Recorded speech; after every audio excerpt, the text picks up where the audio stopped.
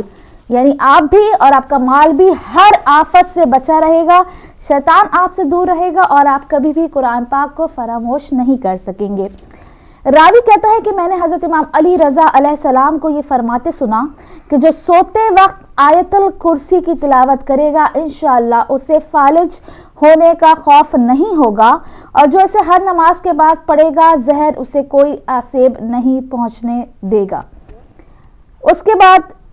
پیغمبر اکرم صلی اللہ علیہ وآلہ وسلم کی وہی حدیث کہ جس گھر میں سورہ بقرہ کی تلاوت ہو شیطان وہاں سے فرار ہو جاتا ہے۔ اپنے گھر میں سورہ بقرہ کی تلاوت ضرور کیا کریں، ہر گھر میں تو جو بھی مشکلات ہیں خصوصاً لڑائیاں وہ ضرور کم ہو جائیں گی۔ اس کے بعد امام زین العابدین علیہ السلام فرماتے ہیں جو کہ حاجات پوری ہونے کے خزانے اس میں موجود ہیں، آپ فرماتے ہیں امام زین العابدین کہ سورہ بقرہ کی آخری 2 آیات بہشت کے خزانوں میں سے ایک خزانہ ہے۔ خدا نے تمام مخلوقات کی پیدائش سے 2000 سال پہلے انہیں اپنے دستے قدرت سے لکھا ہے۔ اللہ تعالیٰ ان 2 آیتوں کی تلاوت کرنے والے کی دنیاوی اور اخروی حاجات پوری کرتا ہے اور شیطان بھی اس کے نزدیک نہیں بھٹک سکتا۔ سورہ بقرہ کی آخری 2 آیات جو تلاوت آپ کریں گے تو مولا فرما رہے ہیں امام زین العابدین کہ آپ کی دنیا اور آخرت دونوں کی حاجتیں پوری ہوں گی اور شیطان بھی آپ کے نزدیک نہیں بھٹکے گا۔ اور پھر رحمت للعالمین سرکار دو جہاں صلی اللہ علیہ وآلہ وسلم بھی یہ ارشاد فرماتے ہیں کہ سورہ بقرہ کی آخری 2 آیتیں قرآن بھی ہیں، دعا بھی ہیں اور خوشنودی خدا بھی ہیں۔ سبحان اللہ، آخری 2 آیتیں قرآن بھی ہیں، دعا بھی ہیں اور خوشنودی خدا بھی ہیں۔ جو نماز عشاء کے بعد اس کی تلاوت کرے گا تو یہ اس کی رات بھر کی عبادت کے لیے کافی ہے۔ سبحان اللہ، کتنا چھوٹا سا عمل اور اس کا ثواب دیکھیں کہ کتنا عظیم مل رہا ہے کہ اگر آپ نماز عشاء کے بعد فقط سورہ بقرہ کی 2 آخری آیات کی تلاوت کریں گے تو پھر رحمت للعالمین فرما رہے ہیں کہ آپ کی رات بھر کی عبادت کے لیے کافی ہے۔ ناظرین، یہ آج ہم نے آپ کے ساتھ سورہ بقرہ کے فضائل شیئر کیے اور ایک بہت چھوٹا سا عمل اور جس کے عظیم ثواب ہیں وہ بھی شیئر کرتے چلیں کہ امام جعفر صادق علیہ السلام کے فرمان کے مطابق دیکھیں پروردگار عالم ہمیں اتنی نعمتیں عنایت فرماتا ہے، ہماری سانس لینا بھی ایک نعمت ہے بہت بڑی۔ پروردگار عالم نے ہمیں ہاتھ دیے، آنکھ دیے، ہمیں صحت مند بنایا ہے۔ ہر نعمتیں جو پروردگار عالم نے آپ کو عنایت کی ہیں، ہر نعمت کا ہر وقت شکر ادا کیا کریں۔ اور امام جعفر صادق کیسے فرمانے کہ کس طرح سے آپ نے شکر ادا کرنا ہے، ہم سبھی جانتے ہیں ہر جگہ احادیث میں قرآن پاک میں کہ اگر ہم نعمتوں کا شکر ادا کریں گے تو نعمتوں میں اضافہ ہوگا۔ ناظرین، شکر ادا کرنا شروع کریں، پھر دیکھیں کہ آپ کے حالات کیسے بدلتے ہیں۔ جو حالات کا رونا روتے ہیں، جو مشکلات کا رونا روتے ہیں، وہ ہر حال میں شکر ادا کرنا شروع کریں، پھر دیکھیں کہ کس طرح سے اللہ رب العزت آپ کی نعمتوں میں اضافہ کرتا ہے۔ امام جعفر صادق کے فرمان کے مطابق اگر کوئی صبح کے وقت 4 مرتبہ اس ذکر کو پڑھے تو اس دن کا شکر ادا ہو جاتا ہے، اور اگر عصر کے وقت اس ذکر کو پڑھے تو رات کا شکر ادا ہو جاتا ہے۔ اور وہ ذکر کیا ہے؟ یعنی صبح کے وقت آپ نے 4 مرتبہ پڑھنا ہے تو آپ کے دن کا شکر ادا ہو گیا، اور رات کے وقت آپ نے 4 مرتبہ پڑھنا ہے تو آپ کی عصر کے وقت 4 مرتبہ پڑھنا ہے تو آپ کی رات کا شکر ادا ہو گیا۔ اور وہ ذکر یہ ہے الحمدللہ رب العالمین۔ بس آپ نے یہ 4 دفعہ صبح اور عصر کے وقت، صبح اور شام 4 مرتبہ آپ نے کرنا ہے الحمدللہ رب العالمین۔ کتنا چھوٹا سا یہ عمل ہے اور آپ کی تمام دن اور رات کا شکر ادا ہو جائے گا۔ جو نعمتیں پروردگار عالم نے آپ کو دن رات میں عنایت کی ہیں اس کا شکر ادا ہو جائے گا۔ یہ ہے چھوٹا عمل عظیم ثواب۔ بڑھتے ہیں فاروق بھائی کی جانب۔ جی، بہت شکریہ۔ اور ناظرین، چھوٹا عمل عظیم ثواب کے بعد جو اگلی خبر ہے ہمارے پاس، بلکہ اہم ترین خبروں میں سب سے پہلے تو اپنے ہدایت فیملی ممبرز کے لیے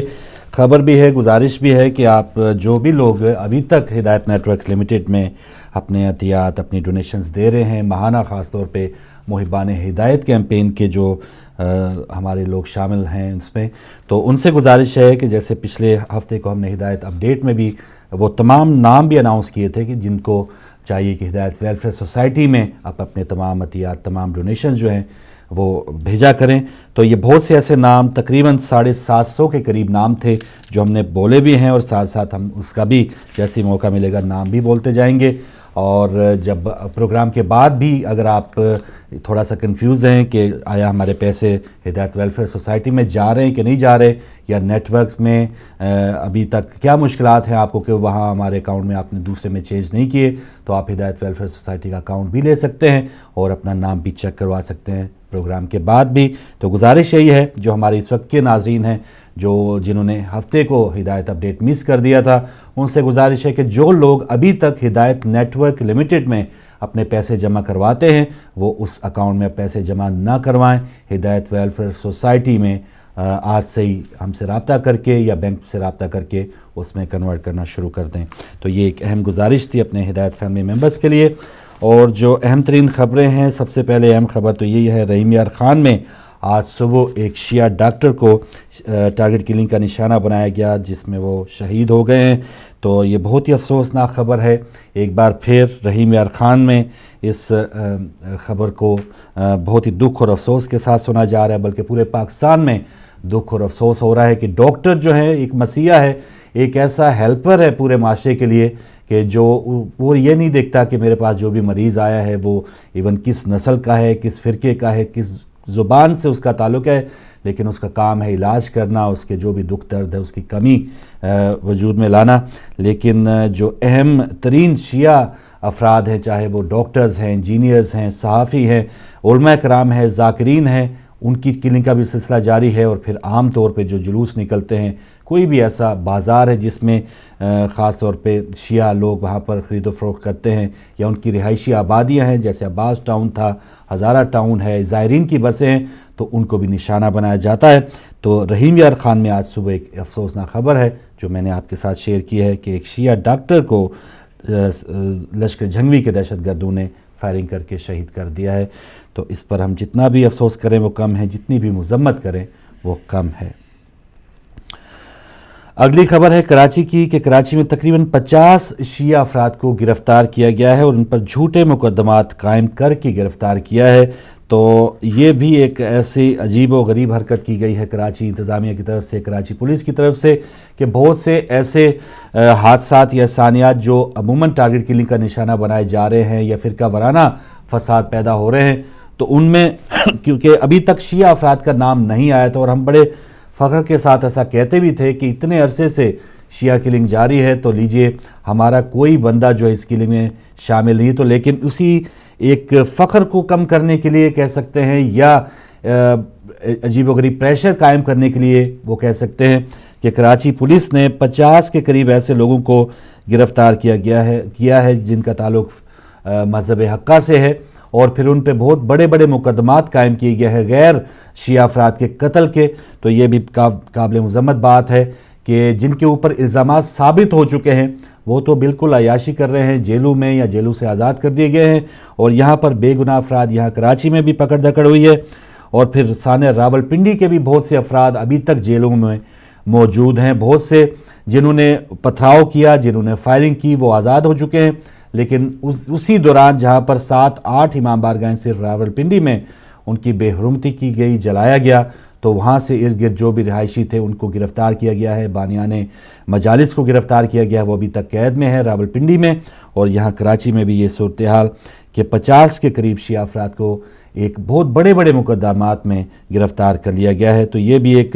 ایک بھونڈا سا ایک طریقہ کار ہے حکومت کا کہ اس کو بیلنس کیا جائے کہ یہ فرقہ وارانہ فساد جو ہے اس میں شیعہ افراد بھی ملوث ہیں۔ تو یہ بھی قابل مذمت خبر ہے، قابل مذمت بات ہے، اس کی جتنی بھی مذمت کی جائے کم ہے، اور تحقیقات کر کے تفتیش کر کے یہ تمام افراد کو بالکل یہ باعزت بری کرنے کے حقدار ہیں، تو ان کو جلد سے جلد بری کیا جائے، ہم سب کا یہ مطالبہ ہوگا۔ اور اگر کوئی بھی ان میں اگر کوئی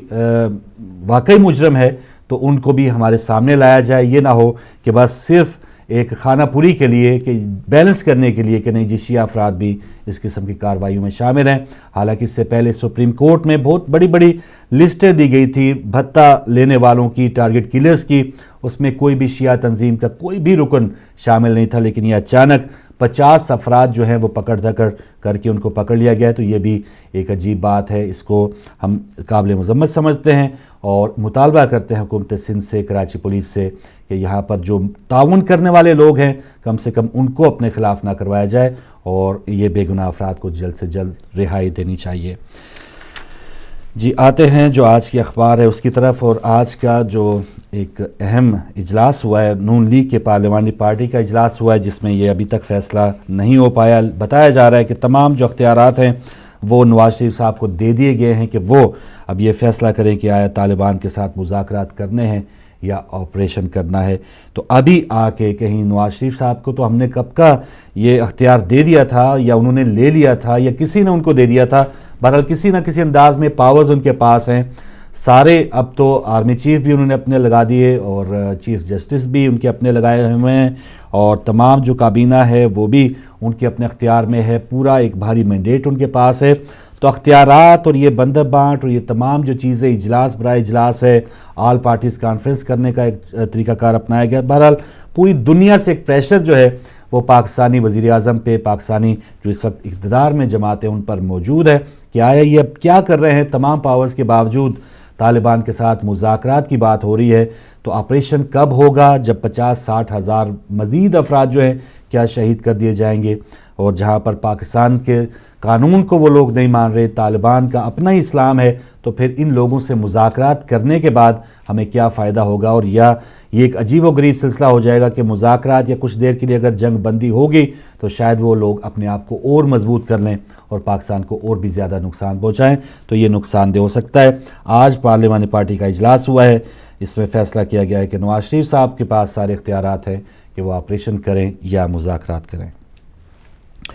جی آج کی یہاں پر ہیڈ لائن ہے کہ بھارتی یوم جمہوریہ پر لندن اور دنیا بھر میں کشمیریوں کا یوم سیاہ اور احتجاجی مظاہرے، اور تصویر بھی چھپی ہے کہ یہاں پر لندن میں بھارتی ہائی کمیشن کے سامنے کشمیری اور سکھ جو ہیں وہ احتجاجی مظاہرہ کر رہے ہیں۔ تو انڈیا کا یوم جمہوریہ کے موقع پر عموماً یہی ہوتا ہے کہ کشمیر اور جو انڈین پنجاب ہے وہاں پر جو علیحدگی پسند تنظیمیں ہیں وہ مظاہرے کرتی ہیں اور اپنے حقوق کی ڈیمانڈ کرتی ہیں، اور یہ بھی ایک سیاہ دھبہ ضرور ہے انڈین حکومت پہ، انڈین جمہوریت پہ، کہ جہاں پر وہ جمہوریت کی بات کرتے ہیں سب لوگوں کو حقوق حاصل نہیں، ایون اب جو آپ پارٹی، جو عام آدمی پارٹی جو وہاں پر جس کا اقتدار ملا ہے نئی دلی میں، ان کے ایک لیڈر نے صرف اتنا کہا تھا کہ کشمیر میں بھی لوگوں کو رائے دہی کا حق ہونا چاہیے، وہ ریفرینڈم کرانا چاہتے ہیں، تو اگلے ہی دن بہت سے انتہا پسند ہندو نے ان کے ہی دفاتر جو ہیں جلا دیے اور ان پر حملہ کیا۔ تو یہاں پر یہ سوچنا، اور خاص طور پر انڈینز کے لیے یہ سوچنا کہ وہ حقوق کے لیے بات کریں، بہت ہی اگر ان کے دل میں یہ بات لگے کہ واقعی یہ غلط ہو رہا ہے لیکن وہ زبان پہ لانے سے تھوڑا سا کتراتے ہیں، گھبراتے ہیں، کیونکہ ان کے اپنے حالات ہیں۔ دائیں بائیں آپ دیکھ لیں وہاں کے جو مسلمان لیڈرز بھی ہوتے ہیں وہ بہت سی جو حقائق ہیں وہ بھی سامنے نہیں بیان کر سکتے، بہت سے ان کو خطرات لاحق ہوتے ہیں۔ مظفر نگر میں جو حالات پیدا ہوئے، انڈین گجرات میں جو حالات پیدا ہوئے، تو ایسے حالات میں بہت مشکل وقت ہوتا ہے، لیکن وہاں پر جو بھی لوگ موجود ہیں حق کے خود ارادے کے لیے جو بھی تحریک چلا رہے ہیں، انڈین پنجاب میں جو مشکلات ہوئی ہیں، قتل عام جن کا کیا گیا ہے، تو ان کو کوئی سروکار نہیں ہوتی کہ کسی ملک کا یوم جمہوریہ ہے یا یوم آزادی ہے، ان کو اپنے دکھ یاد آ جاتے ہیں۔ تو کچھ اسی قسم کے جو دکھ زدہ افراد تھے انہوں نے لندن میں انڈین ہائی کمیشن کے سامنے مظاہرہ کیا ہے، اور ایون انڈین کشمیر میں بھی مظاہرے ہوئے۔ تو یہ ایک ہیڈ لائن تھی آج کی اخبار کی۔ آتے پاکستان کے صدر ممنون صاحب کا بھی ایک بیان چھپا ہے، ان کا کہنا ہے کہ طالبان سے مذاکرات کی حجت پوری کر دی، اب آپریشن ہوگا، کوششوں کا کوئی نتیجہ نہیں نکلا، فوجی آپریشن ملک کی ساکھ کے لیے ضروری ہے، فوج اشارہ ملتے ہی جنگجوؤں کے خلاف آپریشن شروع کر دے گی۔ تو کافی حوصلہ افزا بیان ممنون صاحب کا آیا، حالانکہ توقعات ان سے اس قسم کی نہیں ہیں کہ وہ نواز شریف سے بڑھ کے پہلے، کیونکہ ابھی تک ان کو پارلیمانی پارٹی نے آج یہ اختیارات دیے ہیں کہ نواز شریف صاحب کچھ نہ کچھ کر سکتے ہیں، لیکن ممنون صاحب نے تھوڑا سا اپنے جینے کا تھوڑا سا حق بتایا ہے، آگے ان کے پاس وہ ابھی اعلان نہیں کر سکتے یا ان کو آرڈر نہیں دے سکتے فوج کو، کیونکہ ماتحت جو فوج ہے وہ وزیر اعظم پاکستان کے ماتحت ہے اس سائن کے تحت. لیکن پھر بھی صدر ممنون حسین صاحب نے کچھ نہ کچھ اپنے یہ بات ضرور بتائی ہے کہ وہ اس وقت زندہ ہیں اور پاکستان کے وہ صدر ہیں، کسی اور جگہ کے صدر نہیں ہیں. تو بہرحال آپریشن ہو یا نہ ہو، کم سے کم اخبار کی زینت ان کا یہ جو بیان چھپا ہے تو تھوڑا سا جچ رہا ہے، تھوڑا سا بھار ہے تمام عوام کو جو اس وقت مشکلات میں ہیں. یوم جمہوریہ کے حوالے سے ایک اور خبر ہے. یوم جمہوریہ بھارتی فوج کی کنٹرول لائن پر فائرنگ ہوئی ہے. دن کا آغاز چکوٹھی سیکٹر میں سول آبادی پر بلا اشتعال گولہ باری کر کے کیا گیا. تو ایسے حالات میں کچھ پاکستان کو ضرور بتایا جاتا ہے کہ بھائی ابھی اب تک آپ کمزور ہی ہیں گولہ باری کر کے یا کچھ دھماکے وغیرہ کر کے، لیکن پاکستان پھر جوابی طور پہ جب اس طرح کے پیغام واپس اسی طرح کا پہنچاتا ہے تو پھر گولہ باری بند ہو جاتی ہے. لیکن یہاں پر یہ حالات کو کنٹرول کرنا ان دونوں حکومتوں کا کام ہے. منموہن سنگھ صاحب جو ابھی یہ آخری مہینے ان کے گزر رہے ہیں، اب پتہ نہیں کہ ان کے اگلے جو وزیر اعظم ہیں انڈیا کے وہ کون ہوں گے. تو اس میں اب انتظار ہوگا کہ پاکستان اور انڈیا کے جو حالات ابھی تک رکے ہوئے ہیں، اور پاکستان کو توقعات تھی کہ شاید انڈین پرائم منسٹر پاکستان کا دورہ کریں، تو شاید اب یہ کیونکہ اب جو الیکشن ہونے والے ہیں وہ تو ہوں گے ہی، پاکستان دشمنی پر الیکشن لڑے جائیں گے. جو بھی پارٹی یہ بتائے گی کہ ہم نے پاکستان کو ایک مہینے میں فتح کر لینا ہے وہی جیتے گی، کیونکہ اس وقت بی جے پی کی جو پارٹی چل رہی ہے، نریندر مودی جو ہیں وہ بالکل کھلم کھلا مسلمانوں کے خلاف اور پاکستانوں کے خلاف بات کرنے کے ایک منٹ بھی یا ایک سیکنڈ بھی ضائع نہیں کرتے. تو یہاں پر منموہن سنگھ صاحب جو ہیں وہ یہ رسک نہیں لے سکتے کہ پاکستان سے کوئی پیار کی پینگی کی بات کریں یا پاکستان سے محبت کی کوئی بات کریں. تو کانگریس نے بھی ظاہر ہے الیکشن میں جانا ہے تو وہ اس قسم کا رسک نہیں لے سکتے. تو اس قسم کا جو کھڑاک ہے بارڈر پہ، کنٹرول لائن پہ، یہ تھوڑا بہت چلتا رہے گا. لیکن آگے کی جو حکومت آئے گی اب ان کا فرض بنے گا کہ آیا وہ پاکستان سے حالات بہتر رکھیں گے یا اسی کو جوں کو تو رہنے دیں گے. ہنگرو میں ہینڈ گرنیڈ پھٹنے سے 6 بچے جاں بحق ہو گئے، اور بچوں کے دیکھیں کھلونے بھی وہاں پر ان علاقوں میں وہ گرنیڈوں سے کھیل رہے ہوتے ہیں، اسلحہ سے کھیل رہے ہوتے ہیں. تو یہاں پر ایک گرنیڈ جو ناکارہ نہیں بنایا گیا تھا، بچے ان سے کھیل رہے تھے اور اچانک پھٹا ہے، اور اس میں 6 بچے جو ہیں وہ شہید ہو گئے. اور یہ ہنگو کا واقعہ ہے. دیگر جو پارٹی کے اراکین ہیں انہوں نے مذمت کی. تو آج کیونکہ ہمارا ٹاپک ہی لیڈر ہے تو یہ لیڈر جو صرف مذمت کرتے ہیں اس پر بھی ہم انشاءاللہ اگلے سیشن میں کھل کے بات کریں گے. الطاف حسین صاحب کا بیان ہے کہ دہشت گردی سے نمٹنے کے لیے فیصلہ سازی میں تاخیر نقصان دہ ہوگی. قوم حکومت اور فوج کے ہر فیصلے کا ساتھ دے گی. قائد MQM چترال حادثے پر اظہار افسوس انہوں نے کیا ہے. اور طالبان کی ایک بار پھر بامقصد مذاکرات کی پیشکش. طالبان نے ایک بار پھر حکومت کو بامقصد مذاکرات کی پیشکش کی. اور یہ کون سے طالبان ہیں؟ تقریباً 56-58 قسم کے طالبان یا دہشت گرد گروہ ہیں پاکستان میں. لیکن اب یہاں پر جو طالبان کے ترجمان ہیں ان کا یہ کہنا ہے کہ بامقصد مذاکرات ہوں. تو یہ پہلے تو یہ دیکھتے ہیں کہ بامقصد مذاکرات ہوتے کیا ہیں، کہ GHQ یا آرے بازار یا تمام جو زائرین ہیں ان کی بسوں پہ حملہ کرنے کے بعد بامقصد مذاکرات کیا ہوں گے. بامقصد مذاکرات یہی ہوں گے کہ حکومت بالکل ان کو یہ باور کرا دے کہ آپ اسلحہ پھینکیں اور جو اپنے ہمارے آئین ہے، جو ہمارا اسلام ہے اس کو مانیں، اور پھر ہم آپ سے مذاکرات کرنے کو تیار ہیں، ورنہ کھلم کھلا جنگ ہوگی. تو یہ پیغام، یہ سٹانس اگر ہماری حکومت کی طرف سے جائے گا تو پھر ایسے لوگ شاید سدھریں گے. ورنہ ہم ان کے دفتروں کی بات کرتے ہیں، ہم ان کو وزارتیں دینے کی بات کرتے ہیں، ہم ان کے پروٹوکول کی بات کرتے ہیں، ہم زبان نہیں کھولتے، تو پھر تو یہ ظاہر ہے ایک نہ ایک دن ایسا آئے گا کہ ہمارے سروں پہ سوار ہوں گے. تو پھر اس دن سے بچنے کے لیے اب حکومت کو کچھ نہ کچھ واقعی کرنا پڑے گا. عید میلاد النبی صلی اللہ علیہ وآلہ وسلم کے اجتماع جلوس برآمد ہو رہے ہیں. ساؤتھ ہال میں میلاد النبی کے جلوس میں سینکڑوں مسلمانوں کی شرکت ہوئی ہے لندن میں، اور یہاں پر یہ تصاویر بھی چھپی ہیں. اور بہت ہی اہم ترین جو دن ہے نبی کریم صلی اللہ علیہ وآلہ وسلم کی آمد کا، تو مختلف شہروں میں جشن جاری ہیں. تو بریک پر جانے سے پہلے کچھ ایک آدھ خبر ہے. APC کے فیصلوں کو سبوتاج کیا گیا. حکومت فوجی آپریشن سے گریز کرے. دفاع پاکستان کونسل، تو یہ دفاع پاکستان کونسل یعنی پاکستان کی دفاع کرنے کی یہ کونسل یا مختلف جماعتوں نے مل کر یہ کونسل بنائی. لیکن ان کا یہ کہنا ہے کہ